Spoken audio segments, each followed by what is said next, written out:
The empire that was taking shape during the middle decades of the 6th century before Christ had emerged with a speed that astonished those who witnessed it.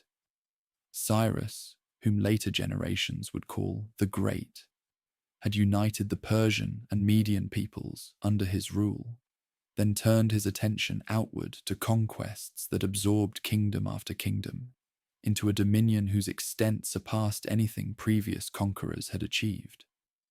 The world that had seemed stable was suddenly in motion, its political geography being redrawn by a ruler whose ambitions matched his abilities.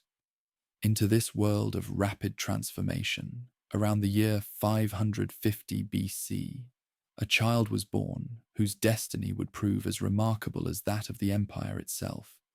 Darius, son of Hystaspes, entered a family whose nobility was ancient even by Persian standards, their lineage tracing back through generations to Achaemenes himself, the legendary ancestor from whom the ruling dynasty took its name.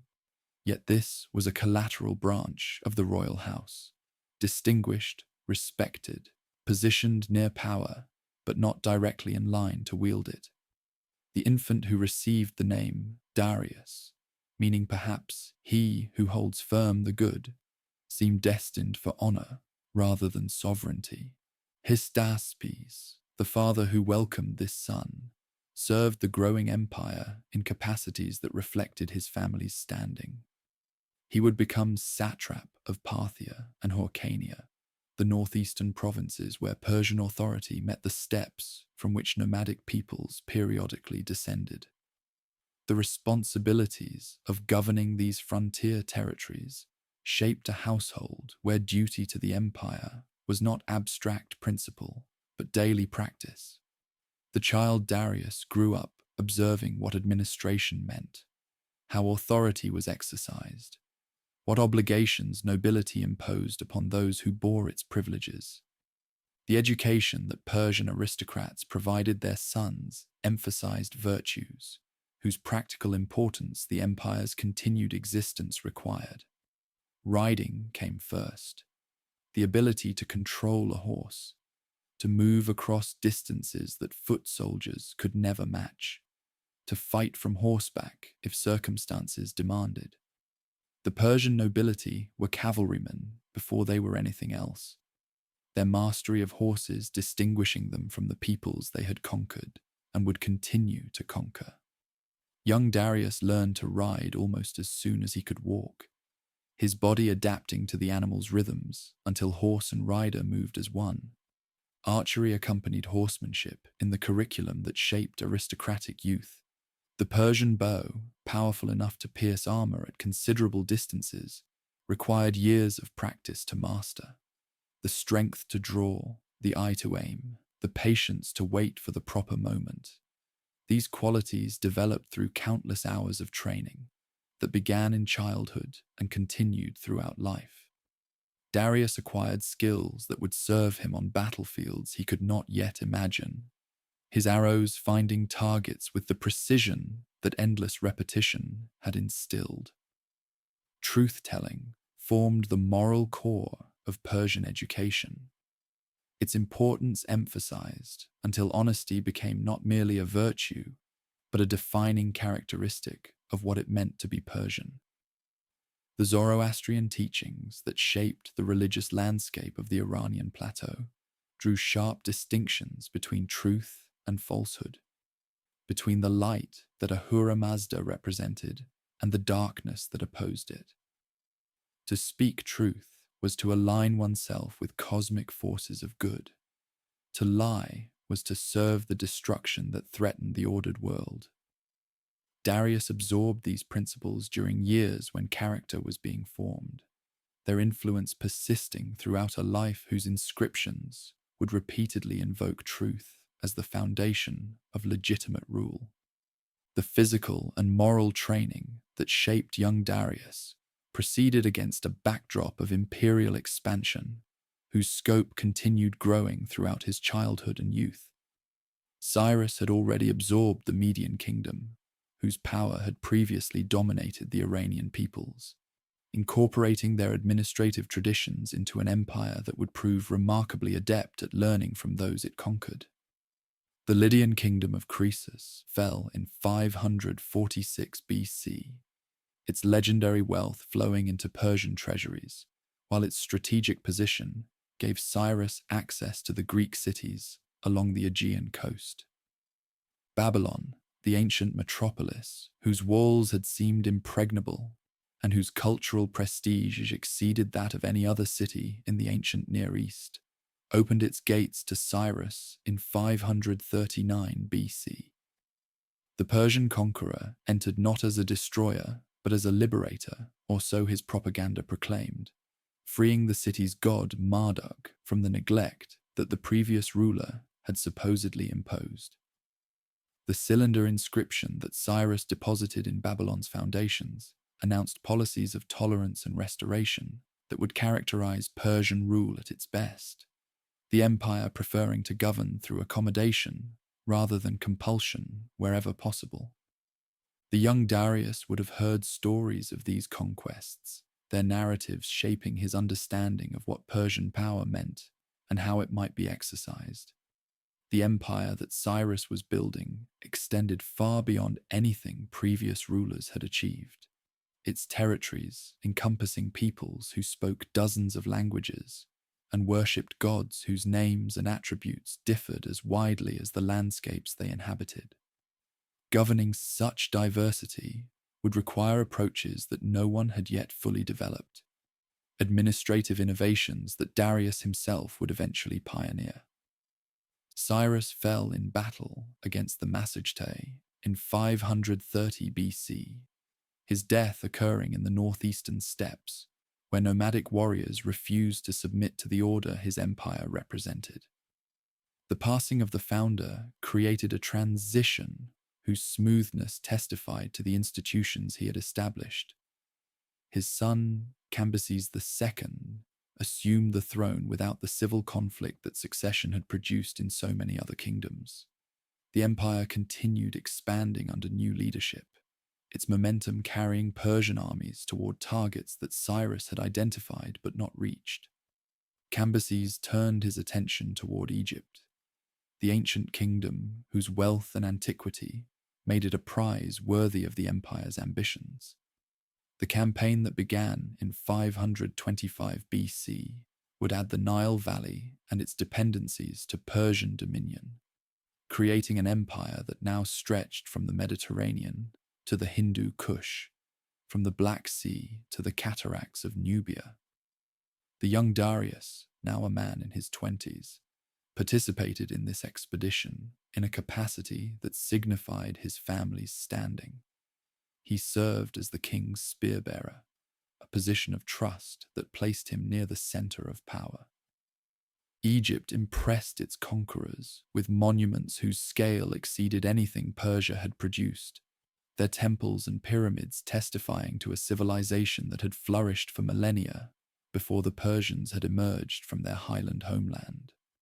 Darius moved through landscapes where the Nile's annual flooding sustained agriculture that fed millions, where priests maintained traditions that connected the present to a past so distant it seemed to touch the origins of the world itself. The administrative sophistication that governed this ancient land offered lessons that an observant young officer might absorb for future application.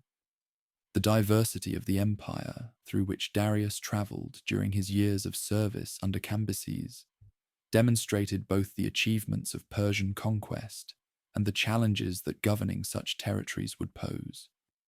Lydia's Greek coastal cities blended Hellenic culture with Asian traditions, their marketplaces conducting trade that connected the Aegean world to inland routes stretching towards Central Asia. Babylon's urban complexity exceeded anything the Iranian plateau had produced, its scribes maintaining records in cuneiform scripts that Persian administrators were learning to employ. Egypt's temple hierarchies wielded influence that political authorities could not ignore, their cooperation necessary for the stable governance that efficient tribute collection required.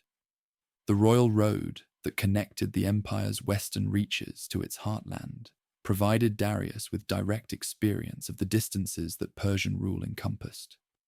The route from Sardis in Lydia to Susa in Elam stretched across terrain that took months to traverse on foot, its posting stations providing fresh horses and supplies for official messengers, whose speed of travel demonstrated what organized infrastructure could achieve. The young spear-bearer observed how information flowed across vast spaces, how commands issued in one location could produce effects thousands of miles away, how the physical organization of communication sustained political unity that distance might otherwise have dissolved. The Zoroastrian faith that shaped Persian religious sensibility provided frameworks for understanding the moral dimensions of the power that Darius was learning to exercise. Ahura Mazda, the wise lord, whose worship had been promoted by the prophet Zarathustra, represented truth, justice, and the order that righteous rule was meant to maintain. The spirits of destruction that opposed this deity, the forces of the lie, threatened everything that civilization had constructed, their defeat requiring the constant vigilance of those who served the light. These cosmic categories gave meaning to the political struggles whose stakes might otherwise have seemed merely mundane. The education in governance that Darius received through observation and participation during his years under Cambyses prepared him for responsibilities that no one yet expected him to assume. He was well-born, well-trained, well-positioned, but the throne seemed beyond his reach, reserved for the direct descendants of Cyrus, whose bloodline carried the legitimacy that founding a dynasty conferred. The spear-bearer attended his king, performed his duties, accumulated experience that would prove invaluable should circumstances ever require its application. Those circumstances were approaching more rapidly than anyone could have foreseen. Cambyses lingered in Egypt, while his empire experienced tensions whose sources the sources only partially reveal. Stories of the king's increasingly erratic behavior circulated, their truth impossible to verify, but their effect on morale unmistakable. News arrived from Persia itself of developments that demanded the king's return. His brother, Bardia, had apparently seized power, his claim to the throne challenging the authority of the absent monarch. Cambyses began the journey homeward in 522 BC, but he never completed it. Death claimed him in Syria under circumstances that later writers would describe variously. An accident with his own sword, illness that overtook him during travel, or perhaps something more sinister that the sources preferred to leave vague. What mattered was the result. The son of Cyrus, who had expanded the empire to its greatest extent, now lay dead. The succession suddenly uncertain. The future of Persian rule hanging in a balance that ambitious men might tip in various directions. The crisis that followed would transform Darius from a distinguished noble, serving his king, into the king whom others would serve. The spear-bearer's experience, his connections, his abilities, all these would suddenly become relevant to questions whose answers would determine the empire's fate. The education that had prepared him for high service would prove preparation for the highest service of all. The young man who had watched others exercise power would soon discover what exercising it himself demanded. The transition that awaited would not be smooth, and the path to the throne would require Darius to demonstrate qualities that peacetime service had not fully tested. The empire that Cyrus had built and Cambyses had expanded now faced challenges that threatened to tear it apart, its diverse territories sensing opportunity in the uncertainty that the king's death had created. The man who would rebuild what crisis had shaken was already present in the chaos, his moment approaching as surely as the dawn that would soon rise over a transformed world. The news of Cambyses' death spread across the empire with the speed that the royal roads posting stations made possible, each relay carrying information that would reshape the calculations of everyone who heard it. The king was dead, but the throne was not empty.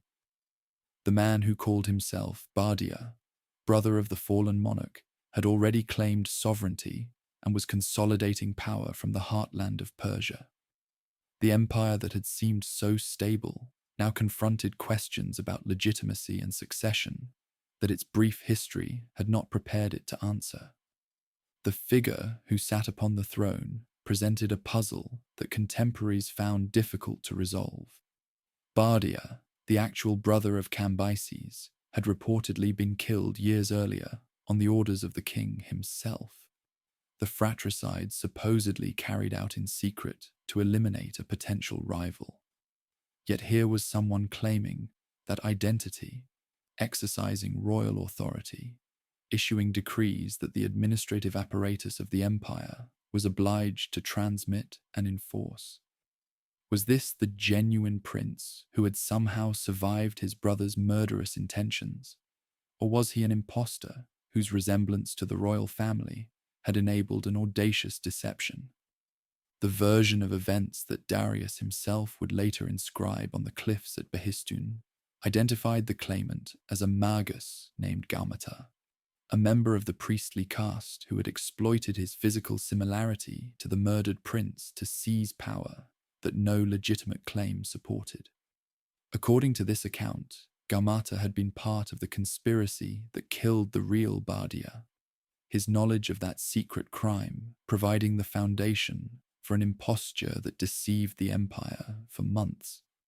The lie that Zoroastrian teaching condemned had taken political form, a false king ruling through deception that only the restoration of truth could remedy.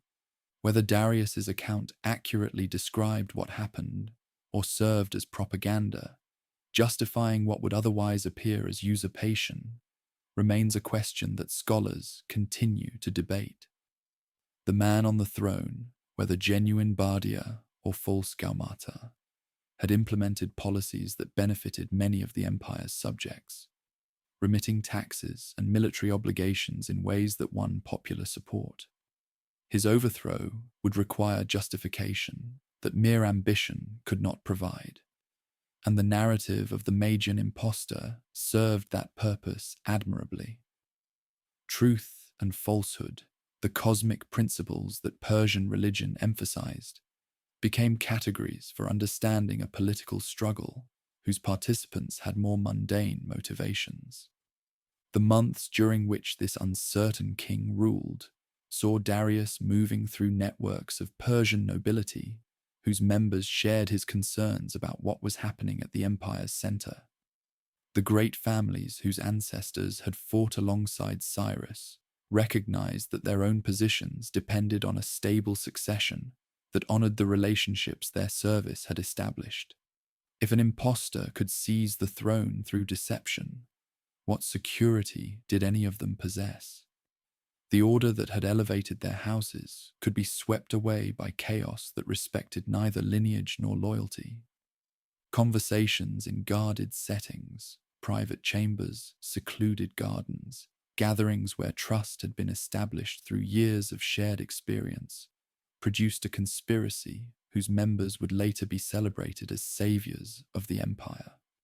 Otanes, whose family connections included marriage ties to the royal house, provided the intelligence that confirmed suspicions about the king's true identity.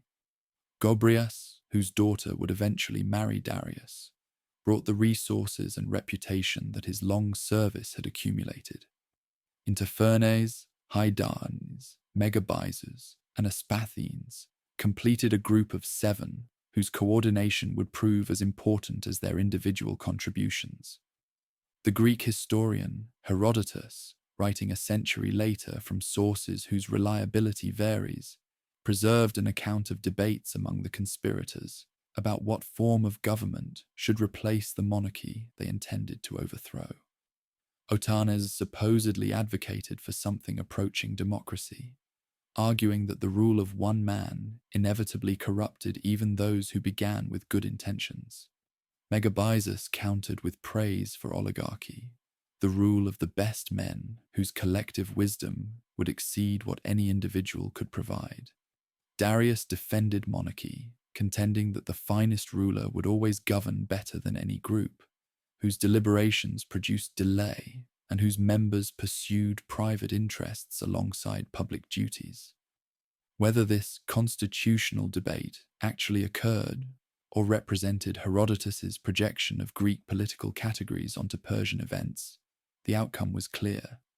Monarchy would continue, and the question was simply which monarch would rule. The conspirators agreed that they would act together to remove the false king, then allow chance to determine which among them would assume the throne. The method reportedly involved their horses. Whichever conspirator's mount neighed first at sunrise would receive sovereignty as a sign of divine favor. The story that Darius's groom manipulated this contest through strategic positioning of a mare suggests that chance received assistance from human ingenuity. The removal of the king, who called himself Bardia, occurred with the swiftness that determined conspirators could achieve when coordination and commitment aligned. The seven entered the royal presence under pretext that their status made plausible, then acted before the king's defenders could respond effectively. The details of what followed need not be dwelt upon. What matters is that by the end of that day, in late September of 522 BC, the throne was vacant and Darius stood as the acknowledged choice of the nobles whose action had made the vacancy possible. The legitimacy that Darius now required could not rest solely on the elimination of his predecessor or the agreement of fellow conspirators. The empire he claimed to rule had been founded by Cyrus, expanded by Cambyses, and the right to govern it seemed to belong to their bloodline rather than to a collateral branch, however distinguished. Darius addressed this challenge through marriages that bound him to the dynasty whose authority he was assuming. Ertosa, the daughter of Cyrus who had been wife to both Cambyses and to the king just overthrown, now became wife to Darius, her lineage legitimizing his rule through a union that placed him within the founding family rather than outside it. Artistone, another daughter of Cyrus, joined her sister as a wife to the new king, the multiplication of connections reinforcing the message that Darius ruled not as an outsider who had seized power, but as a member of the royal house who had restored legitimate succession after an impostor's interruption. The children that these marriages would produce, including Xerxes, who would eventually succeed his father, carried the blood of Cyrus through their mothers, even if their father's claim derived from a different branch of the Achaemenid tree. Dynasty and legitimacy intertwined through arrangements that political necessity had dictated, but genuine relationships would sustain. The coronation that formalized Darius's assumption of power took place at Pasargadae, the site that Cyrus had chosen as his capital, and where his tomb provided a visible reminder of the legacy that his successors were obliged to honor. The ceremonies that marked the occasion drew upon traditions whose antiquity conferred sanctity on proceedings that might otherwise have seemed merely political. Priests whose authority derived from religious rather than temporal power conducted rituals whose meaning extended beyond the immediate transfer of sovereignty to cosmic dimensions that Persian religion emphasized. The sacred fire that Zoroastrian practice maintained as a symbol of divine presence burned in its receptacle as Darius received the vestments and insignia that marked him as King of Kings. Gold gleamed in the light of flames that represented the truth and order that Ahura Mazda embodied, their warmth a reminder of the life-giving power that the wise lord sustained. The chanting of priests provided a sonic framework for ceremonies whose visual splendor impressed observers with the magnificence that Persian sovereignty commanded. The new king emerged from these rituals transformed, no longer merely a noble who had led a successful conspiracy, but the legitimate ruler whose authority derived from sources that transcended human arrangement. The principles that Darius proclaimed as foundations for his rule echoed the religious teachings that had shaped his education and that now provided vocabulary for his political program. Arta, truth, righteousness, cosmic order, would guide his governance as it had guided the universe since Ahura Mazda had established the world. The lie that his predecessor had embodied would find no shelter in an administration dedicated to the truth that proper rule required. Justice would flow from the throne to every corner of the empire, its consistent application demonstrating that Persian sovereignty meant order rather than arbitrary power. These proclamations served purposes both practical and ideological. The empire that Darius had inherited was already showing signs of the fragmentation that succession crises typically produced. Provincial leaders calculating whether the new king possessed the strength to enforce his claims, or whether independence might be achieved while central authority remained uncertain. The message that Darius broadcast, that he ruled by divine mandate, that truth had triumphed over falsehood, that the legitimate order had been restored, sought to persuade potential rebels that resistance was not merely dangerous but impious, a siding with the lie against the truth that Ahura Mazda championed. The court that assembled around the new king included the conspirators whose action had made his reign possible, their loyalty rewarded with positions that acknowledged their contributions while binding them to continued support. The families whose heads had risked everything in the September conspiracy now found themselves elevated to an inner circle whose access to the king exceeded what others could claim. The relationships forged in that moment of danger provided foundations for the governance that the empire's restoration would require. Yet Darius understood that neither ceremony nor proclamation would secure what only demonstrated power could maintain. The provinces that had submitted to Cyrus and Cambyses had done so because Persian arms had proven irresistible, and Persian administration had proven tolerable. A new king, whose right to rule derived from contested events rather than unquestioned inheritance, would need to prove himself through actions that confirmed his capacity to govern.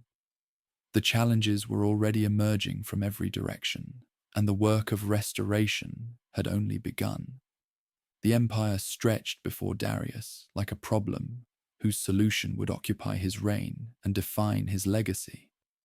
From Egypt to the eastern mountains, from the Black Sea shores to the Persian Gulf, territories that had accepted Achaemenid rule were reconsidering that acceptance in light of circumstances that seemed to offer opportunity. The king who had claimed the throne in the autumn of 522 BC faced a test that would determine whether his reign would be remembered as the restoration of Persian greatness, or merely as another episode in the chaos that had followed Cambyses' death. The year ahead would provide the answer. The answer came swiftly, and it confirmed the fears that prudent calculation had already anticipated. Within weeks of Darius securing his position at Pasargadae, reports began arriving from every direction. Governors declaring independence, pretenders claiming thrones, peoples who had submitted to Cyrus, now calculating that his successor lacked the strength to hold what conquest had assembled. An empire built through the overwhelming force of unified Persian arms discovered how quickly that unity could fracture when the hand that directed it seemed uncertain. The geography of rebellion revealed the fault lines that Persian conquest had papered over rather than erased. Babylon, the ancient metropolis whose cultural prestige exceeded that of the Iranian highlands from which its conquerors had descended, produced a claimant who styled himself Nebuchadnezzar III, invoking the name of the king who had made the city great centuries before. This man, whose actual name was Nidintu-Bel, understood that legitimacy in Babylon derived from connections to Babylonian tradition rather than Persian authority. The people who filled the streets between the Ishtar Gate and the Great Ziggurat would follow a ruler who spoke to their heritage rather than one who represented foreign domination. Media, the kingdom whose union with Persia had created the foundation upon which Cyrus built his empire, likewise stirred with aspirations toward independence. A man called Phraortes claimed descent from Cyaxares, the Median king whose dynasty Cyrus had displaced, his assertion of royal lineage appealing to those who remembered when Median power had dominated the Iranian peoples. The alliance that had enabled Persian expansion now threatened to dissolve into its component parts, each seeking to recover the autonomy that incorporation into the empire had extinguished. Elam, whose ancient civilization had flourished in the lowlands east of Babylon long before Persians had emerged as a distinct people, produced its own challenger to Darius's authority. The mountainous regions of Armenia, where terrain favored defenders against armies accustomed to operating in more accessible landscapes, declared independence under leaders whose names would be recorded alongside those of other rebels in the great inscription that Darius would soon commission.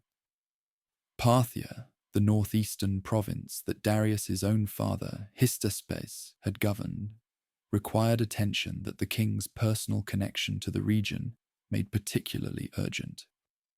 Margiana, Satagidia, and distant provinces along the empire's eastern frontiers added their voices to the chorus of rejection that greeted the new king's accession. Perhaps most troubling of all, a second false Bardia emerged to challenge Darius's central claim, that he had overthrown an impostor and restored legitimate rule. This man, Vahyasdata, arose in Persia itself, the heartland from which Achaemenid authority derived. His assertion that he was the true son of Cyrus, striking at the foundation of everything Darius had proclaimed. If the king had lied about Gaumata, if the real Bardia had indeed survived, then Darius himself was the usurper, and his reign the triumph of falsehood rather than truth. The ideological stakes of this particular rebellion exceeded even its military significance. The challenges multiplied until Darius faced what his own inscriptions would later describe as an empire in which the lie became abundant in the lands. Not merely political rebellion, but cosmic disorder. The forces of falsehood that Zoroastrian teaching identified as the eternal enemy of truth, threatening to tear apart what righteous rule had assembled. The religious vocabulary in which Darius framed his situation reflected genuine conviction as much as propaganda, his understanding of kingship inseparable from the moral categories that Persian education had instilled. To restore the empire was to restore truth itself. To defeat rebels was to defeat the lie. To reign was to serve Ahura Mazda's purposes in a world where divine and political order were aspects of a single reality. The strategy that Darius adopted demonstrated the organizational intelligence that would characterize his reign. Rather than personally leading campaigns against each rebellion in sequence, an approach that would have allowed distant provinces to consolidate their independence while the king dealt with nearer threats, he deployed trusted commanders to multiple fronts simultaneously, while reserving his own presence for the most critical engagements. The generals who received these assignments included men whose loyalty the September conspiracy had proven, their shared risk in overthrowing the previous king, creating bonds that subsequent rewards reinforced. Hydarnes, one of the 7 conspirators, led forces against the Median rebel Phraortes, carrying Persian authority into landscapes where the memory of Median independence remained fresh. Valmisa, received command of operations in Armenia, where mountain valleys provided natural fortifications for those who rejected Darius's claims. Vidana conducted campaigns in the east, pursuing rebels across territories whose distances from the imperial center had encouraged hopes that Persian power could not reach so far. The coordination required to maintain multiple armies in the field simultaneously, to supply them across vast distances, to communicate strategic adjustments as circumstances evolved. All this tested administrative capacities that Darius was developing even as he employed them. The king himself led the crucial campaign against Babylon, understanding that the empire's second city could not be allowed to establish independence without encouraging every other province to attempt the same. The army that marched toward the Tigris and Euphrates rivers carried with it the fate of Persian rule. Defeat here would signal weakness that opportunists throughout the empire would exploit, while victory would demonstrate that the new king possessed the military capability that legitimate sovereignty required. Darius approached this test with the confidence that his training had instilled and the determination that his situation demanded.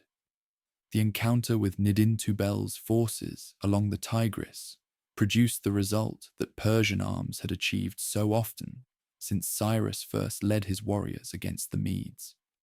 The professional cavalry that formed the core of Achaemenid military power, their horses bred for war and their riders trained from childhood, proved superior to forces assembled hastily in response to a rebellion whose planning had not matched its ambition. The rebel army broke, its survivors fleeing toward Babylon, while their leader sought to organize a defense that the city's famous walls might sustain even after defeat in the field. Babylon's fortifications, whose strength had become legendary throughout the ancient world, presented challenges that military victory alone could not resolve. Darius established positions around the city, his forces preventing supplies from reaching a population whose size required constant provisioning from the agricultural hinterland. The patience that siege warfare demanded contrasted with the urgency that the empire's broader situation imposed. Every day spent reducing Babylon was a day during which other rebellions might strengthen their positions. Yet the king understood that shortcuts would not serve his purposes. Babylon must submit completely, its submission visible to all who might otherwise question whether Persian power remained what it had been under Cyrus and Cambyses. The city fell, Nidin-Tubel's resistance collapsing as the consequences of isolation became undeniable. Darius entered Babylon not as a destroyer, but as a restorer of order, his treatment of the conquered city calibrated to encourage submission elsewhere, rather than to satisfy any desire for vengeance. The temples whose priests had supported rebellion received the king's attention and respect, their rituals continuing under a sovereign who understood that governing diverse peoples required accommodating their traditions rather than suppressing them. Marduk's worship proceeded as it had for centuries, the god's earthly representatives discovering that Persian rule would not threaten their prerogatives if they accepted the political authority that made their religious functions possible. The pattern established at Babylon repeated across the empire as Darius's commanders achieved similar successes on their respective fronts. Phraortes fell in Media, his claim to Median kingship ending with his capture and the dispersion of forces that had rallied to his cause. The Armenian rebels found that mountain terrain delayed, but could not prevent the arrival of Persian power. Their strongholds reduced one by one as Valmisa's methodical campaigns demonstrated the futility of resistance. In the east, Hystaspes himself, the king's father, led operations that restored order to Parthia and neighboring provinces, his local knowledge and established relationships facilitating a pacification that outside commanders might have achieved only through greater destruction. The suppression of Vayazdata, the second false Bardia, required particular attention given the ideological threat his claims represented. Darius dispatched forces under commanders whose loyalty was beyond question, their success essential to the narrative that the king was constructing about the nature of his rule. The rebels' defeat and capture provided the proof that Darius needed. The man was demonstrably not Bardia, his imposture exposed as thoroughly as that of Gaumata had been. The lie had been defeated again, truth had triumphed again, and the king who served Ahura Mazda had prevailed against those who served the forces of darkness. By the time the campaigns concluded, Darius would record that he had fought 19 battles and captured 9 rebel kings within a single year, a military achievement whose scale testified to both the severity of the crisis he had faced and the effectiveness of the response he had organized. The empire that had seemed on the verge of dissolution instead emerged more firmly united under a king whose right to rule had been demonstrated through the most convincing argument available: success. Those who had doubted whether the son of Hystaspes could maintain what Cyrus had built now confronted evidence that this new king possessed capabilities that perhaps exceeded those of his predecessors. The monument that would preserve this achievement for posterity took shape on the cliffs at Behistun, where the road from Babylon to Ecbatana passed through a landscape that ensured maximum visibility for whatever message the king chose to inscribe.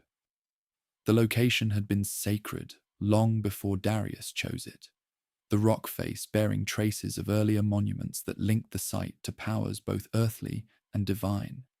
Here, hundreds of feet above the road where travelers and merchants and armies passed, artisans began the work of carving into living stone a record that would endure for millennia. The inscription they created told the story as Darius wished it remembered: the false Bardia, the restoration of legitimate rule, the rebellions that the lie had inspired, the victories that truth had achieved. The text appeared in 3 languages: Old Persian, the tongue of the ruling people, rendered in a cuneiform script that Darius may have commissioned specifically for this purpose; Elamite, the administrative language whose use throughout the empire ensured that bureaucrats could read what their king proclaimed; and Babylonian, the prestige language of ancient Mesopotamian civilization, whose inclusion demonstrated respect for traditions older than Persian rule. The trilingual format meant that the king's version of events could reach every literate population within his domains, the message consistent even as the languages varied. Above the text, carved figures depicted the scene that justified everything the inscription proclaimed. Darius stood in majesty, his foot upon the prostrate form of Gaumata, his hand raised toward a winged figure representing Ahura Mazda, whose blessing legitimized all that the king had done.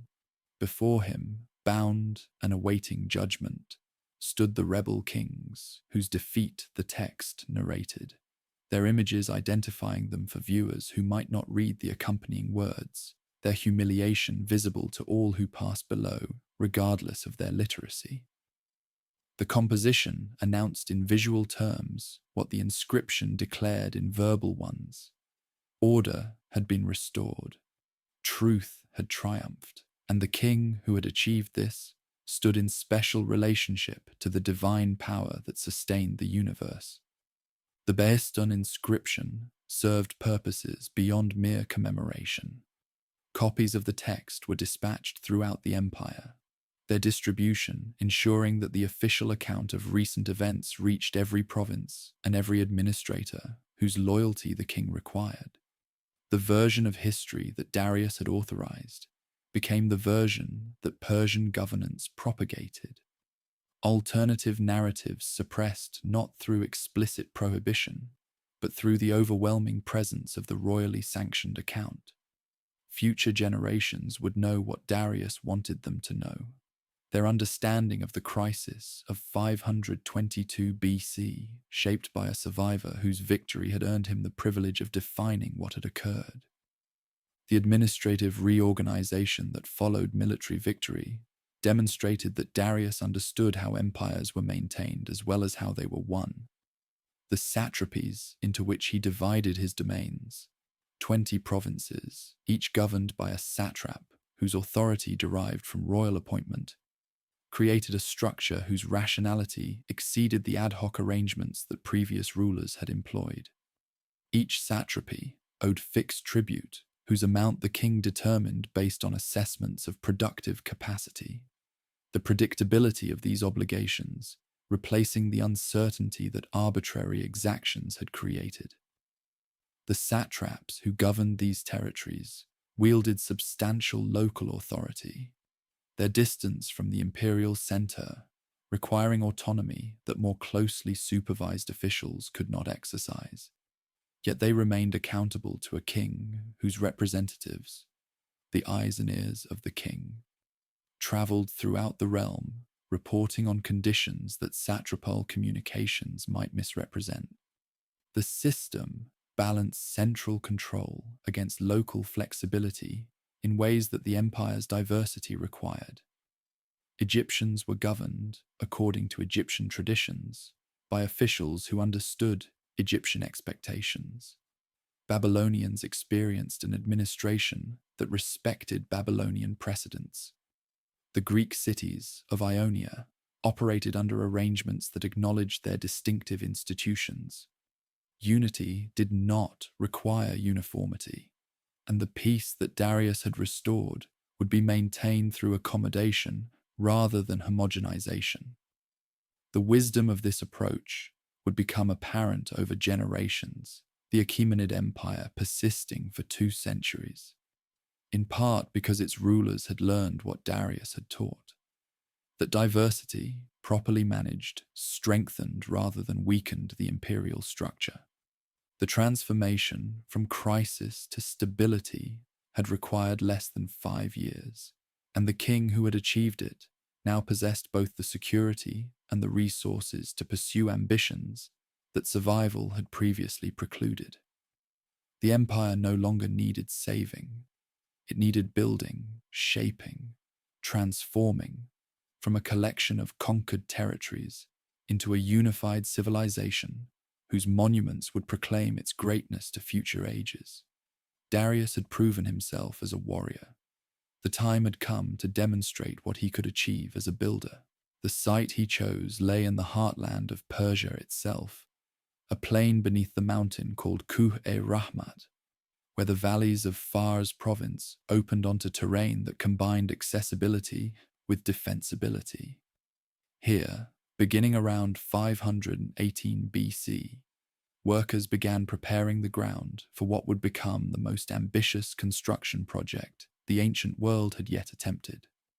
Darius envisioned not merely a palace, but a statement in stone, a place where the empire's diversity would be displayed in ordered procession, where subject peoples would bring tribute to a king whose magnificence the architecture itself would proclaim. The terrace that formed Persepolis's foundation required moving quantities of earth and stone that only the resources of a vast empire could supply. Workers whose labor the satrapies provided carved into hillsides, filled depressions, created a level platform rising 40 feet above the surrounding plain. The limestone that formed this base came from quarries whose locations the king's engineers had identified. The blocks transported along routes that the infrastructure of empire made possible. Year after year, the work continued, the terrace expanding to accommodate structures whose plans evolved as construction proceeded and ambition grew. Upon this platform rose the buildings that would make Persepolis the ceremonial heart of Achaemenid rule. The Apadana, the great audience hall whose construction Darius initiated and whose completion his son Xerxes would oversee, employed columns whose height and diameter exceeded those of any previous Persian building. 72 columns, each rising to 65 feet, supported a roof beneath which thousands could gather to witness the king, receiving delegations from every corner of his domains. The cedar beams that spanned between these columns came from Lebanon, their transport across hundreds of miles, demonstrating the logistical capabilities that Persian administration had developed. The capitals that crowned each column depicted bulls and lions whose stylized forms drew upon artistic traditions from across the empire, Mesopotamian influences blending with Persian sensibilities to create something distinctively new. The staircases that provided access to the terrace received decoration, whose elaboration revealed the ideological purposes that Persepolis served. Relief carvings depicted representatives of the empire's peoples, ascending toward the king in ordered ranks, each delegation identifiable by distinctive dress, hairstyles, and the tribute they carried. Medians and Persians, Babylonians and Egyptians, Indians and Ethiopians, Greeks from Ionia and nomads from the steppes, all appeared in stone procession that presented the empire as a harmonious hierarchy whose diversity served unified purposes. The message these reliefs conveyed was one of voluntary submission and mutual benefit. The peoples of the empire bringing their distinctive gifts to a king whose rule made such peaceful exchange possible. While Persepolis rose slowly from its terrace, construction proceeded simultaneously at Susa, the ancient Elamite capital that served as the administrative center from which much of the empire's governance flowed. The palace that Darius built there drew upon materials and craftsmen from throughout his domains, the diversity of contributions itself becoming a statement about the nature of Persian rule. The foundation charter that he deposited at Susa enumerated these sources in language whose geographic sweep demonstrated imperial reach. Cedar came from Lebanon, where mountains clothed in forests provided timber that shipment by sea and land conveyed to distant construction sites. Gold arrived from Sardis and Bactria, the precious metal whose gleam decorated palace interiors, traveling from the western and eastern extremities of the empire. Silver came from Egypt, lapis lazuli from Sogdiana, turquoise from Chorasmia, each material carrying with it associations of the region that produced it, the finished building becoming a physical compilation of imperial geography.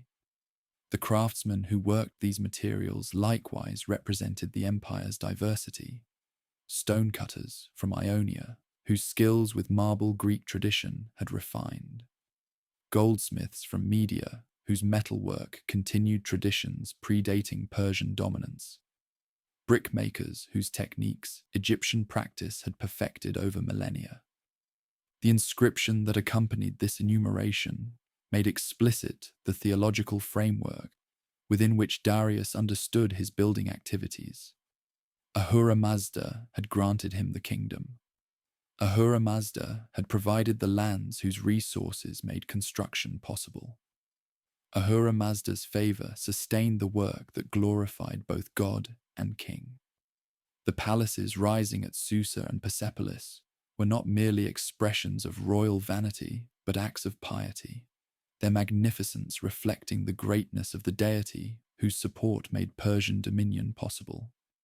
The truth that Darius proclaimed as the foundation of his rule found architectural expression in buildings whose beauty and permanence testified to the righteous order that legitimate sovereignty maintained. Beyond the capitals, where ceremonial architecture announced imperial ideology, Darius invested in infrastructure whose practical benefits sustained the commerce and communication upon which effective governance depended. The royal road that connected Susa to Sardis had existed in some form before his reign, but the improvements he implemented transformed it into a system whose efficiency ancient observers found remarkable. The route stretched across some 1,700 miles of terrain that varied from the alluvial plains of Mesopotamia through the mountains of Armenia to the valleys of Anatolia, its course determined by considerations of distance, accessibility, and the availability of water and supplies along the way. The posting stations that Darius established at intervals along this route, 111 of them, according to accounts that later writers preserved, provided the infrastructure that made rapid communication possible. Royal messengers carrying official correspondence could exchange tired horses for fresh mounts at each station, their progress continuing without the delays that exhausted animals would otherwise impose. The speed this system achieved impressed those who witnessed it.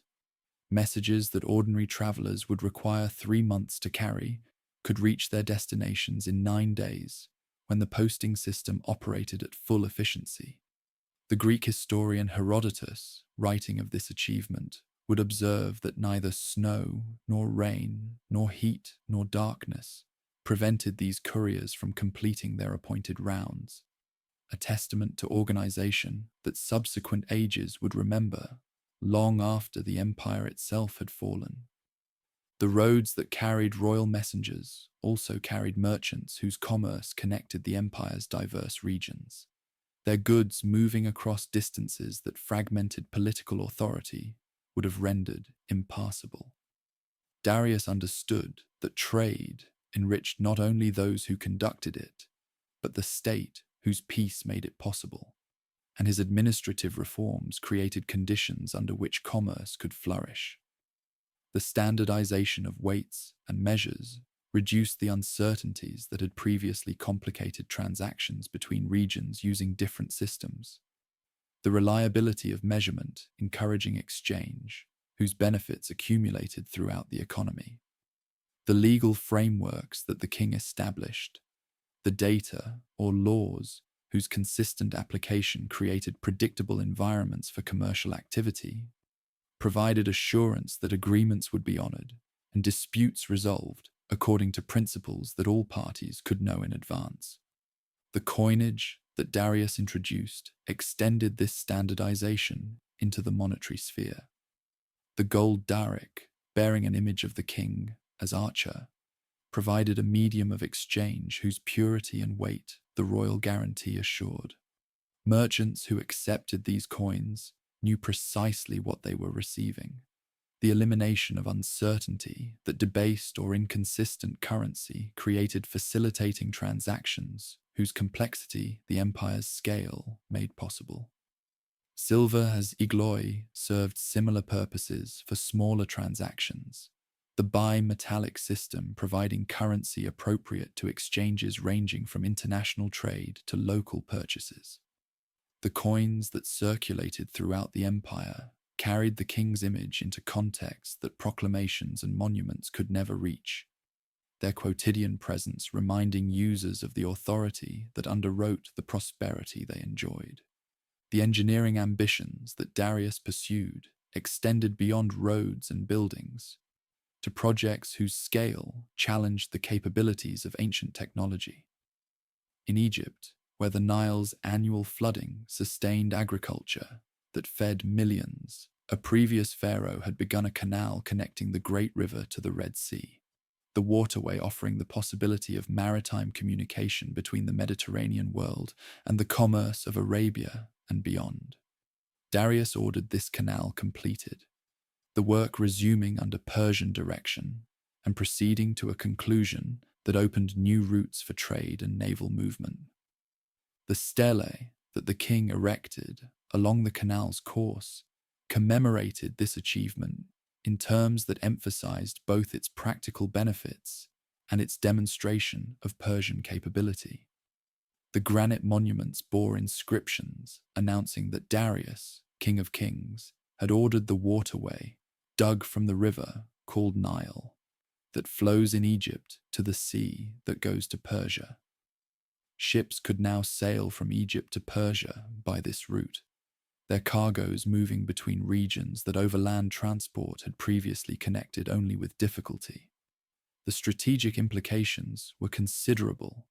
Naval forces could shift between seas that geography had separated, their mobility enhanced by infrastructure that transformed the constraints within which military planners operated. The tomb that Darius commissioned for himself at Rostam announced expectations about the permanence of the legacy he was creating. High above the ground, where erosion would work slowly and vandalism would prove difficult, artisans carved a cruciform opening into the living rock. The chambers within, designed to receive the king's remains when death eventually claimed him. The facade that fronted this excavation depicted Darius standing upon a platform supported by representatives of the empire's peoples, their upraised arms bearing the weight of the king who ruled them. Above this scene, the winged figure of Ahura Mazda extended blessing toward the monarch, whose piety had earned divine favor. The inscriptions that accompanied these carvings provided Darius's own assessment of his character and achievements. He was a friend to what was right, the texts declared, an enemy to what was wrong. He could control his anger when provoked, mastering impulses that lesser men allowed to govern their actions. He rewarded those who served loyally and punished those who did wrong, his justice calibrated to the merits and offenses of those who came before him. He was skilled in horsemanship and archery, the martial virtues that Persian education cultivated. Yet these physical capabilities served purposes that transcended mere warfare. The king, who described himself in these terms, was presenting a model of rulership that combined strength with restraint, capability with judgment, power with the wisdom to employ it rightly. By the closing years of the 6th century, the empire over which this king presided had achieved a coherence and prosperity that earlier decades of conquest and consolidation had made possible. Tribute flowed from satrapies, whose governors understood that Persian rule offered stability that alternatives could not match. Roads carried commerce and communication across distances that previous generations had considered barriers. Buildings rose in capitals whose magnificence proclaimed the benefits that submission to Persian authority secured.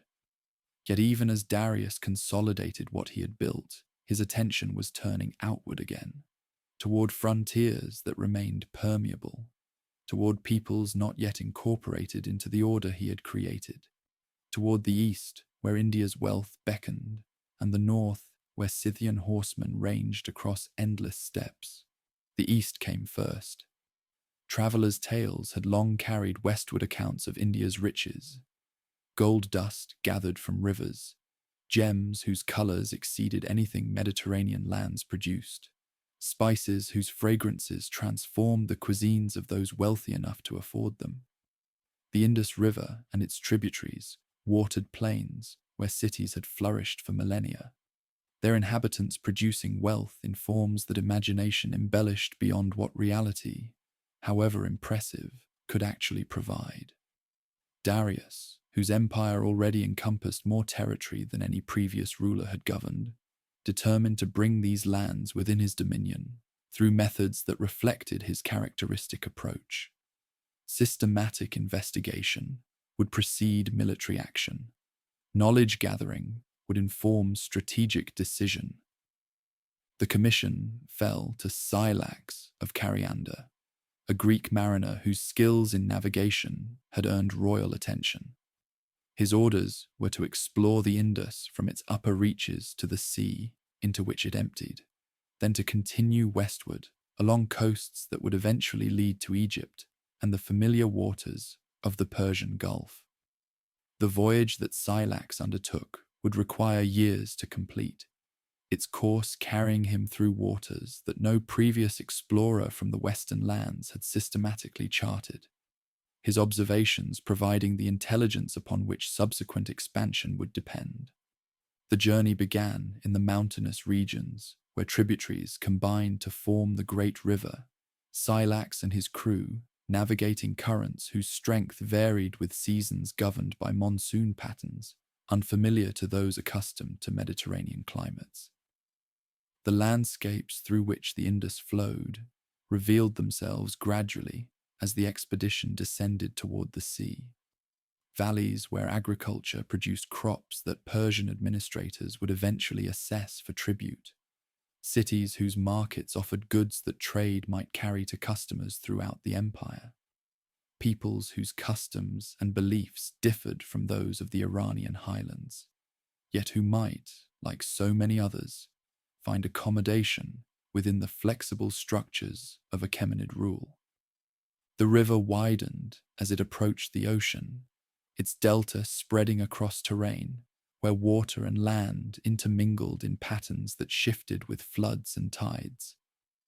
Silax reached the sea and turned westward, his vessels following coastlines that successive days revealed, the arid shores of what later ages would call Baluchistan, the entrance to the Persian Gulf, whose waters led toward the empire's heartland, the Arabian coast, whose traders had long conducted commerce with lands to north and south.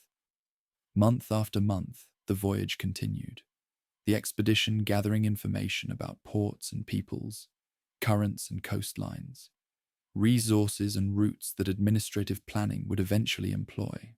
The journey concluded in Egypt, the entire circuit demonstrating connections that imperial geography made possible. The campaigns that followed Silax's reconnaissance brought the Indus Valley under Persian authority through processes that the sources describe only briefly, the details of conquest less fully recorded than the administrative arrangements that followed. The satrapy that Darius established in these territories, Hindush, as Persian documents named it, became the empire's easternmost province, its tribute assessed at quantities that reflected the region's legendary wealth. Gold dust, exotic goods, agricultural surplus, all these now flowed toward the imperial center through channels that conquest had opened and administration maintained.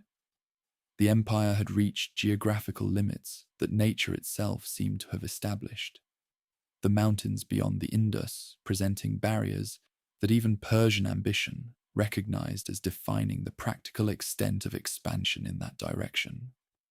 The northern frontier presented different challenges and different opportunities. Beyond the Black Sea's northern shores stretched grasslands whose extent seemed limitless, home to the Scythians, nomadic peoples whose mobility made them difficult to engage, and whose martial traditions made them dangerous to ignore. The wealth that trade with these regions might generate, the security that their pacification might provide, the glory that their conquest would confer, all these considerations drew Darius toward an expedition whose ambitions would test what even Persian power could achieve. The preparations demonstrated the organizational capabilities that decades of imperial development had created. Armies assembled from satrapies across the empire, their contingents reflecting the diversity of peoples who served the King of Kings. Persian cavalry, whose aristocratic riders formed the elite core of any force they joined. Median infantry, whose experience of warfare extended back generations. Contingents from Babylon and Egypt, from the Greek cities of Ionia and the mountain tribes of the Zagros. The logistics required to supply such a force during extended operations in territories lacking Persian infrastructure demanded planning whose complexity challenged administrators already accustomed to considerable difficulties. The crossing from Asia to Europe employed a bridge of boats whose construction announced that natural barriers would not constrain Persian ambitions. The Bosphorus, the narrow strait connecting the Black Sea to the waters leading toward the Mediterranean, witnessed the assembly of a pontoon structure across which the army passed from the familiar territories of Anatolia to the European lands beyond. Greek engineers from the Ionian cities, subjects whose technical skills served purposes their rulers defined, designed and supervised the construction, their expertise creating passage where geography had placed obstacle. Darius crossed at the head of his forces, the king's presence signifying the importance he attached to an expedition that would carry Persian arms farther into Europe than they had previously reached. The march northward proceeded through Thrace, territories whose peoples submitted to the overwhelming force that passed through their lands or faced consequences that submission would have avoided. The Danube, the great river whose course marked conventional boundaries between the Mediterranean world and the lands beyond, presented another obstacle that Persian engineering overcame. Another bridge of boats, another crossing, another advance into territories whose unfamiliarity increased with every mile the army travelled. The Scythians, who awaited beyond the Danube, refused the engagement that Darius sought. Their response to invasion demonstrated the advantages that mobility conferred upon those willing to sacrifice territory rather than risk decisive battle. The nomadic lifestyle that defined Scythian existence meant that no cities required defense, no agricultural infrastructure demanded protection, no fixed assets anchored populations to locations where invaders might bring them to combat. The Scythians simply withdrew, their horsemen falling back across grasslands that seemed to extend forever, their herds and families moving with them. The land they abandoned offering nothing that would sustain an army dependent on foraging for supplies. Darius advanced into the emptiness that Scythian strategy had created, his forces pursuing an enemy that remained visible but never reachable, always present on the horizon but never close enough to engage. The wells that might have provided water were fouled or filled. The grazing that horses required had been burned before the Persians arrived. The settlements that might have offered shelter stood abandoned, their inhabitants vanished into distances that swallowed pursuit. The campaign that had begun with confident expectation of victory became an exercise in frustration, as the Scythians demonstrated that conquest required an enemy willing to be conquered, and they were not. The decision to withdraw came as supplies diminished and the futility of further advance became undeniable.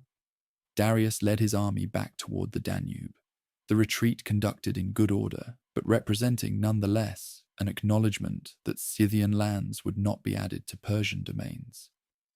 The bridge that had carried the army northward remained intact. The Ionian Greeks who guarded it had rejected Scythian suggestions that destroying it might trap the Persian king, their loyalty or their calculation of consequences keeping the escape route open. Darius crossed back into territories where Persian power operated effectively. The Scythian expedition concluded without the decisive result that campaigns were meant to achieve. Yet failure to conquer the unconquerable did not mean the expedition had achieved nothing. The Thracian territories through which the army had passed remained under Persian influence, their incorporation into imperial structures proceeding under commanders whom Darius left behind. Megabyzus, one of the king's most capable generals, received responsibility for operations that would bring Thrace fully under Persian control. His methodical campaigns reducing strongholds and establishing administrative arrangements that transform military occupation into provincial governance. The submission of Macedonia marked the westernmost extension of Persian authority in the northern Aegean. King Amyntas I, calculating that accommodation served his interests better than opposition, sent the tokens of submission that Persian diplomacy demanded: earth and water, symbols representing the territory and resources that the submitting party acknowledged Persian sovereignty over.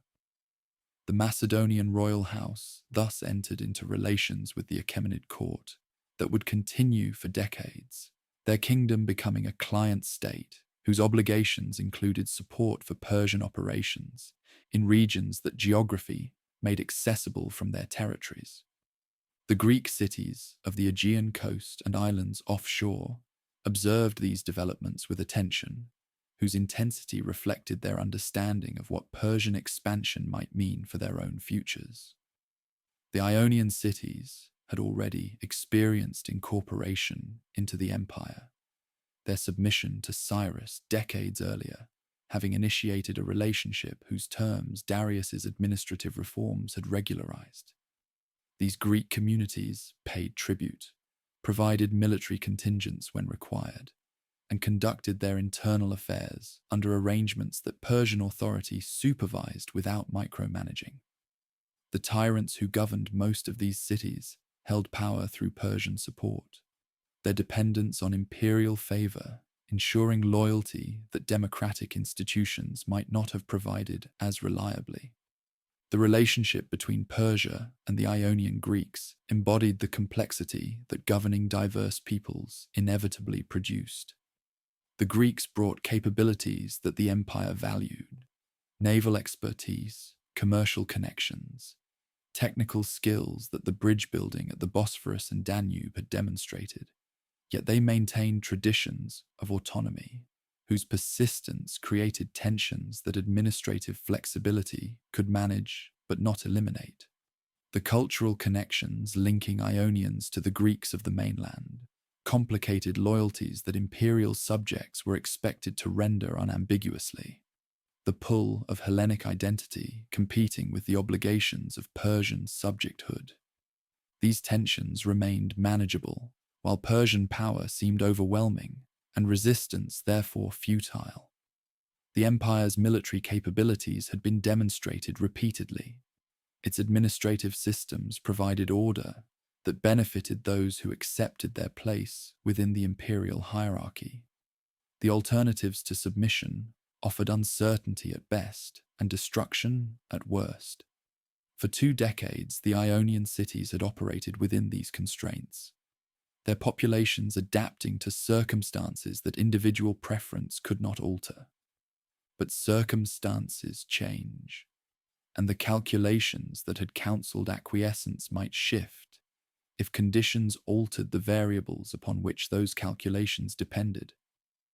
The Scythian expedition, for all its organizational impressiveness, had revealed that Persian power had limits, that enemies who refused to fight on Persian terms might avoid the defeat that direct engagement would have ensured.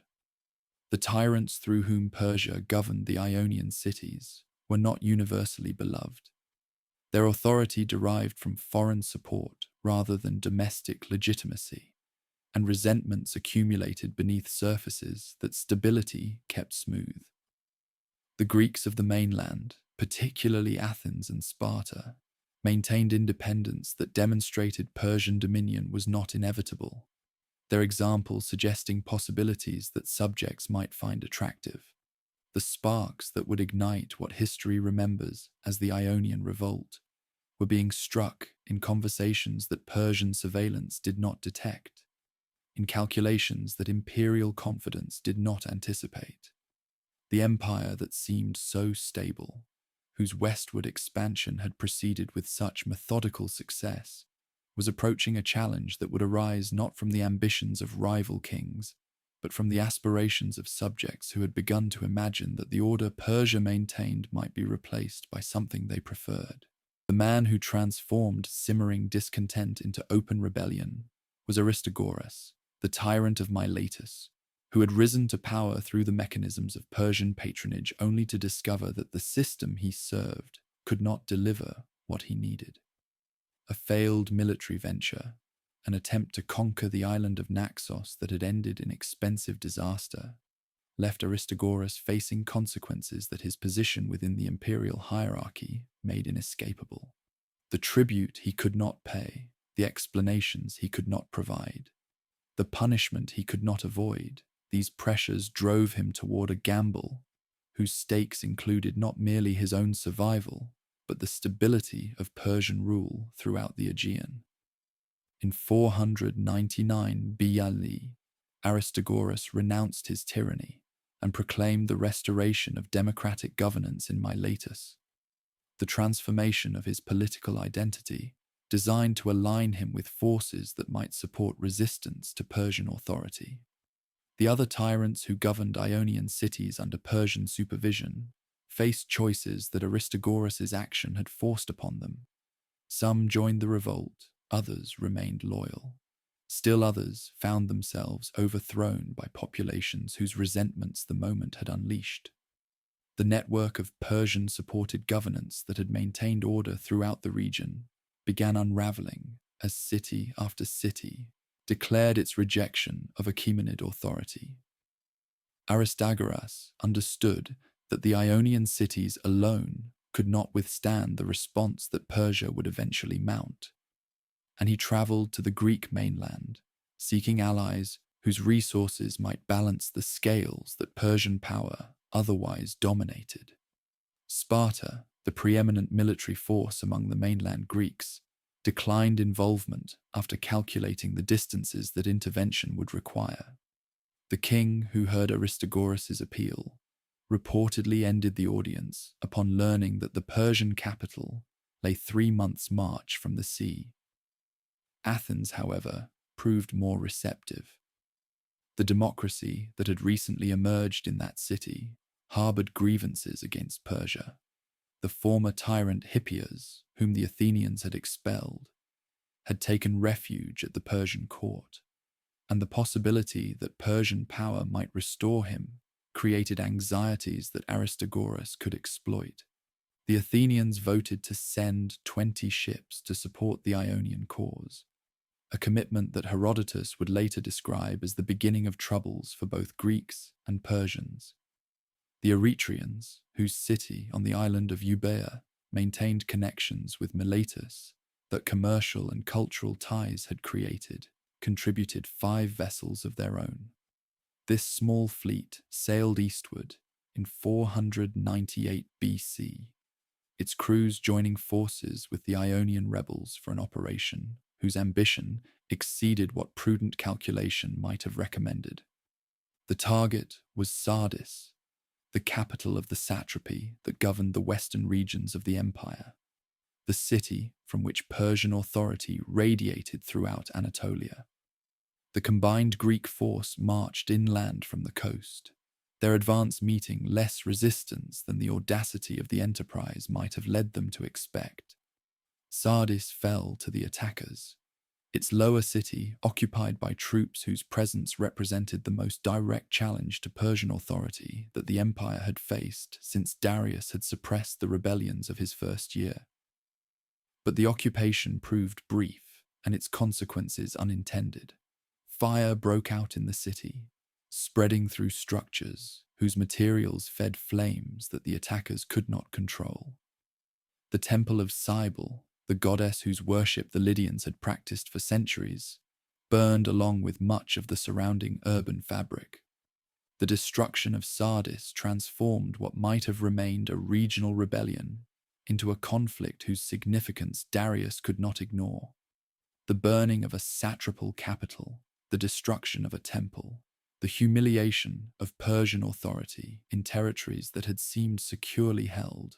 These affronts demanded response whose scale would demonstrate that such actions produced consequences their perpetrators would regret. The story that later sources preserved that Darius, upon learning of Athenian involvement, asked a servant to remind him 3 times at every dinner, "Master, remember the Athenians," captured the personal dimension that the conflict had acquired.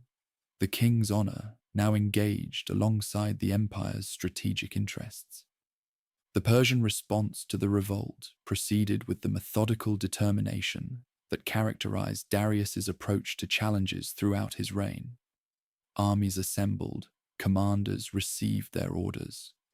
The machinery of imperial warfare began operating against subjects whose rebellion had placed them outside the protections that submission would have provided. The Ionians won some early engagements, their naval capabilities proving effective in waters where seamanship mattered more than the numerical advantages that Persia could deploy on land. But the empire's resources exceeded what the rebels could match over time, and the mathematics of attrition favored the power whose reserves seemed inexhaustible. The decisive confrontation came at sea, near the island of Leyde that lay off the coast of Miletus in 494 BC. The Ionian fleet had gathered to defend the city whose rebellion had initiated the entire conflict, their ships representing the combined naval strength of the Greek cities that had joined the revolt. The Persian fleet that approached outnumbered the defenders, its crews drawn from Phoenician cities whose maritime traditions rivaled those of the Greeks, and from Egyptian and Cypriot squadrons whose experience supplemented Phoenician expertise. The battle that followed ended in Ionian defeat, the rebel fleet destroyed or scattered. The sea lanes that might have sustained continued resistance now controlled by Persian vessels. Miletus fell shortly afterward, its population experiencing consequences that demonstrated the costs of failed rebellion. The city that had been among the most prosperous and culturally sophisticated of the Greek world was sacked, its surviving inhabitants deported to locations where their dispersal would prevent the reconstitution of the community that had defied Persian authority. The temple of Apollo at Didyma, whose oracle had served worshippers for generations, was plundered and burned. The message that Miletus's fate conveyed to other cities contemplating resistance was unmistakable. Persian power could reach those who challenged it, and the price of unsuccessful defiance was destruction. The suppression of the revolt extended through the following years, as Persian forces reduced the remaining centers of resistance, their operations restoring the authority that rebellion had disrupted. The terms imposed on the defeated cities combined punishment with pragmatism. Tribute obligations were reassessed, in some cases adjusted to levels that acknowledged the damage that warfare had inflicted, the empire preferring productive subjects to ruined territories that yielded nothing.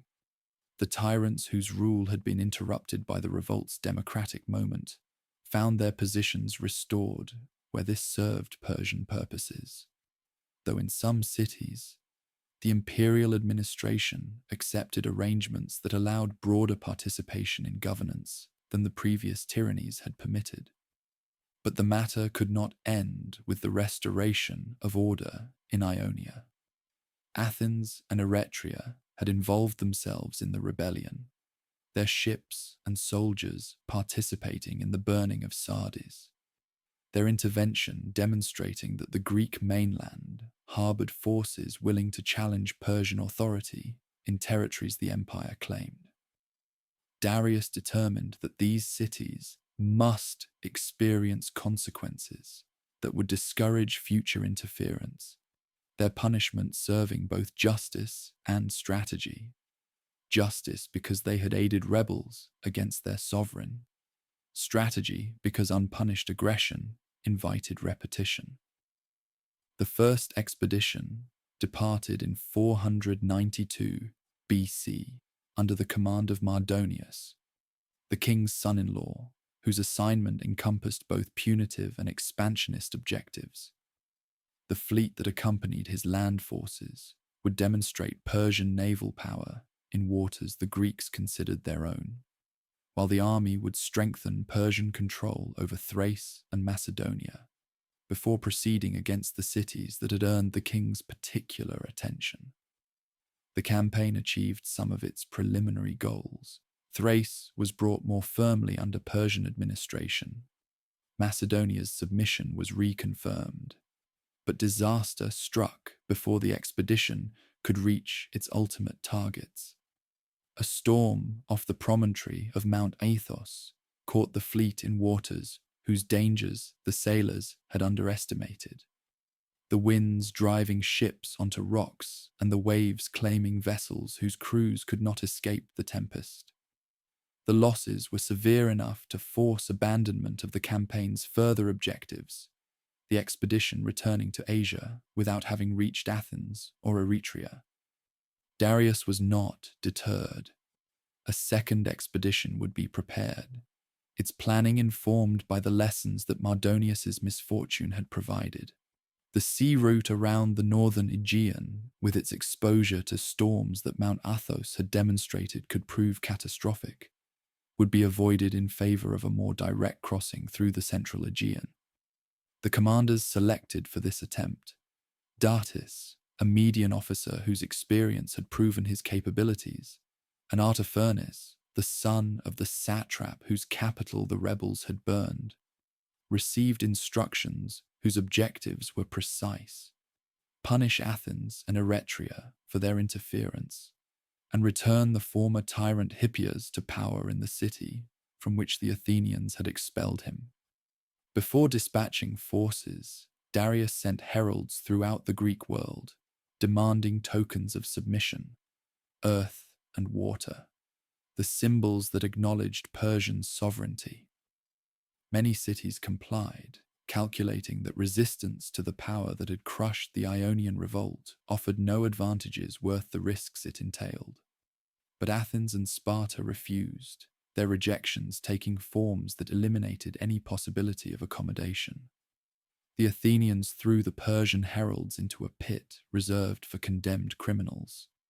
The Spartans cast theirs into a well, suggesting that they could find earth and water there. These acts transformed what might have remained a punitive expedition into something approaching a war. The diplomatic options that heralds represented having been rejected in ways that demanded military response. The expedition that sailed in 490 BC carried perhaps 20,000 soldiers and a fleet sufficient to transport them across the Aegean. Their first major objective, the city of Eretria, whose ships had participated in the burning of Sardis. The Eretrians could not withstand the siege that followed, their city falling after resistance that delayed but could not prevent the outcome Persian numbers made inevitable. The population experienced treatment similar to what Miletus had suffered: deportation to the interior of the empire, their community dissolved, their fate an example for others who might consider similar defiance. From Eretria, the expedition crossed to Attica, the territory of Athens, landing at the Bay of Marathon, some 25 miles from the city itself. The site had been chosen on the advice of Hippias, who had accompanied the expedition and whose knowledge of Athenian geography informed Persian planning. The plain at Marathon offered terrain suitable for cavalry operations, the open ground favouring the mounted forces whose mobility gave Persian armies advantages that infantry alone could not counter. The Athenians marched to meet the invaders, their forces supplemented by a contingent from Plataea, whose loyalty to Athens brought them to the battlefield despite the disparity between their small city and the power they were confronting. The Spartans, whose military reputation exceeded that of any other Greek state, had promised assistance but were delayed by religious observances, whose completion their traditions required before armies could march. The Athenian commanders understood that waiting for Spartan arrival meant allowing the Persians time to exploit advantages that delay would compound. Yet engaging an army whose reputation and resources exceeded their own required a confidence that circumstances tested severely. The battle that followed demonstrated that Persian arms, for all their achievements across 3 continents, were not invincible against determined opponents fighting on terrain they knew, and for stakes they valued beyond calculation. The details of the engagement, the tactics the Athenian commanders employed, the disposition of forces on both sides, the sequence of movements that produced the outcome, belong to military history that later sources recorded with varying degrees of reliability. What matters for understanding Darius and his reign is simpler. The Persians were defeated, their forces driven back to the ships that had carried them to Attica, their expedition ending in retreat rather than the punishment of Athens that the king had ordered. The Persian losses were significant, the Greek losses remarkably light. Figures that ancient sources provide suggest a disparity so great that exaggeration seems likely. Yet even discounting the numbers, the outcome was clear. Athens had resisted and survived, its victory proving that Persian power, however vast, could be opposed with success by those whose courage and skill matched the magnitude of the challenge. The expedition returned to Asia, carrying news that Darius received with the displeasure that failure always provoked in a king accustomed to success. Marathon was a setback, not a catastrophe, a battle lost, not a war concluded. The empire remained intact, its resources undiminished, its capacity to mount future expeditions unimpaired. Darius began immediately planning the campaign that would avenge this defeat, the preparations proceeding on a scale that would ensure the next attempt achieved what this one had not. The Greeks had won a battle, they had not won their safety. The king who had built the greatest empire the world had known would not allow a single reverse to define the limits of Persian power. But time, which had served Darius so faithfully throughout his reign, was beginning to work against him in ways that even kings cannot command. The preparations for a renewed Greek expedition consumed the administrative energies of the empire's final years under Darius's rule. This would not be another punitive raid, but a conquest, an invasion whose scale would overwhelm whatever resistance the fractious Greek cities might offer, whose success would incorporate the Aegean world into the Persian system as thoroughly as Egypt or Babylon had been incorporated. The levies went out to every satrapy, demanding soldiers and sailors, supplies and ships, the contributions accumulating toward an army whose size would exceed anything previous campaigns had assembled.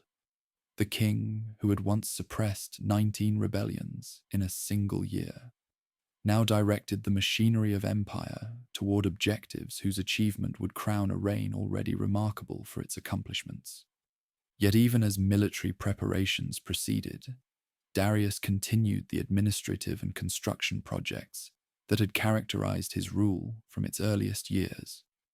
The empire did not pause while its armies gathered.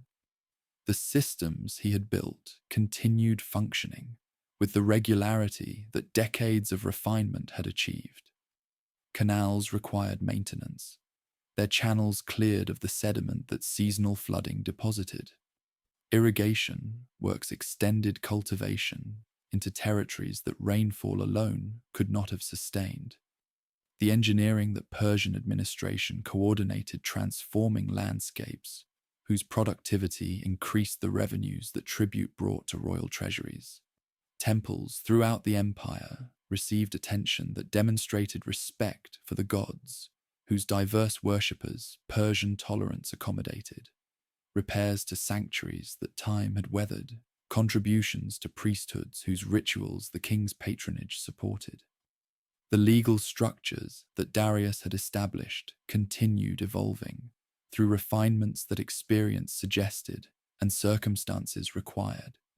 The data, the royal laws, whose application created predictability throughout the empire, received elaborations that addressed situations the original formulations had not anticipated. Judges whose appointments the king confirmed applied these laws in proceedings, whose consistency subjects could rely upon. The administration of justice reflecting the commitment to truth and righteousness that Darius proclaimed as foundations of his rule. The inscription at Behistun had announced these principles. The governance that continued through his final years demonstrated their practical application. The domestic tranquility that administrative excellence maintained was disrupted in 486 BC by news from Egypt that rebellion had broken out in the ancient kingdom, whose incorporation into the empire dated to Cambyses' conquest decades earlier. The causes that later sources attributed to this uprising included resentments over taxation and grievances over Persian religious policies, though the specific provocations remain unclear. What mattered was that a province whose wealth and strategic position made it essential to imperial prosperity had rejected Persian authority. Its defection requiring response before the contagion of rebellion could spread to other territories, where discontents might fester beneath surfaces that stability kept smooth. Darius determined to lead the Egyptian campaign personally, his presence signifying the importance he attached to restoring order in a province whose loss would diminish the empire significantly. The expedition against Greece would wait while this nearer challenge received attention. The priorities that strategic calculation dictated placed Egypt's recovery before Athens's punishment. The preparations that had been accumulating for the Western campaign could be redirected toward the south. The armies and supplies gathered for one purpose, adaptable to another.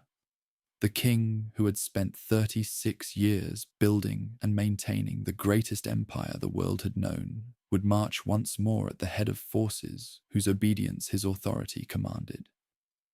But the march never began. In the autumn of 486 BC, before the Egyptian expedition could depart, Darius fell ill with a sickness whose nature the sources do not specify, and whose progress they do not describe. The king, who had survived the dangers of conspiracy and battle, who had governed an empire stretching across 3 continents, who had built monuments intended to endure for millennia, found himself confronting the one enemy that neither courage nor resources nor administrative genius could defeat. The body that had carried him through decades of achievement was failing, its decline proceeding with an inevitability that royal physicians could observe but not arrest. The question of succession, which Darius had addressed but not definitively resolved, now demanded immediate attention. The king had sons by multiple wives, their competing claims creating potential for the conflict that disputed successions so often produced. Artabazanes, the eldest son, had been born before Darius assumed the throne, his mother a commoner whose status at the time of his birth had not anticipated the elevation that his father's career would achieve. Xerxes, born after Darius became king, was the eldest son of Atossa, the daughter of Cyrus the Great, the widow of both Cambyses and the false Bardia, the queen whose lineage connected the current dynasty to its founder and whose influence at court exceeded that of any other woman in the empire. The arguments that each faction advanced reflected principles whose validity Persian tradition did not clearly adjudicate. Artabazanes claimed priority by birth order, the simple fact of having been born first establishing precedents that subsequent births could not displace. Xerxes countered that he was the first son born to a reigning king, his birth occurring when Darius already possessed the sovereignty that legitimized royal offspring, and that his mother's descent from Cyrus gave him connections to the dynasty's founder that Artabazanes could not claim. The influence that Atossa wielded in support of her son's candidacy added practical weight to arguments whose legal force remained debatable. Darius resolved the question in favor of Xerxes, his decision announced while he retained the capacity to make his wishes known and enforced. The factors that influenced this choice, whether political calculation, personal preference, Atossa's persuasion, or some combination of these, the sources do not reveal with certainty. What mattered was that the succession was determined before death created the vacuum that competing claimants might have filled with conflict. Xerxes would inherit the throne, the armies, the administrative machinery, the building projects still in progress, and the unfinished business that his father's death would leave for his attention. Darius died in October of 486 BC, his reign of 36 years, ending in circumstances whose peaceful character contrasted with the violent uncertainties through which that reign had begun. The king, who had seized power through conspiracy, passed it to his successor through orderly designation, the stability he had created for the empire extending to the transition that his death required. The rituals that Persian tradition prescribed for royal deaths proceeded under the supervision of priests whose offices Darius had respected. The ceremonies honoring a ruler whose achievements warranted the elaborate mourning that his passing occasioned. The tomb at Nakshi-Rostam received the body of the king who had commissioned it, the rock-cut chambers accepting remains that the inscriptions on the facade had anticipated. The carved figures that depicted Darius standing on a platform, supported by representatives of all his subject peoples, now watched over his eternal rest. The image of Ahura Mazda extending blessing toward a monarch who had claimed divine favor throughout his life, and whose death did not diminish the grandeur that artistic representation had captured. The royal tombs of his successors would eventually join his at this site, the cliff face becoming a gallery of Achaemenid rulers whose proximity in death reflected the dynastic continuity that each had maintained during life. Xerxes ascended to the throne his father had held, inheriting responsibilities whose scope would have overwhelmed a less capable successor. The Egyptian revolt required suppression before other projects could proceed.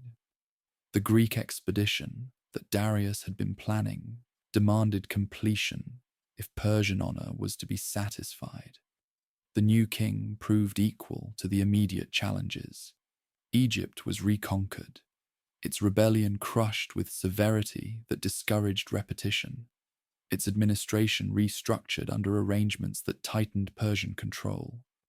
The Greek campaign would follow, its execution producing the massive invasion of 480 BC that later generations would remember through the battles of Thermopylae and Salamis, through the destruction of Athens and the eventual Persian withdrawal, through narratives that Greek writers would shape into founding myths of Western civilization.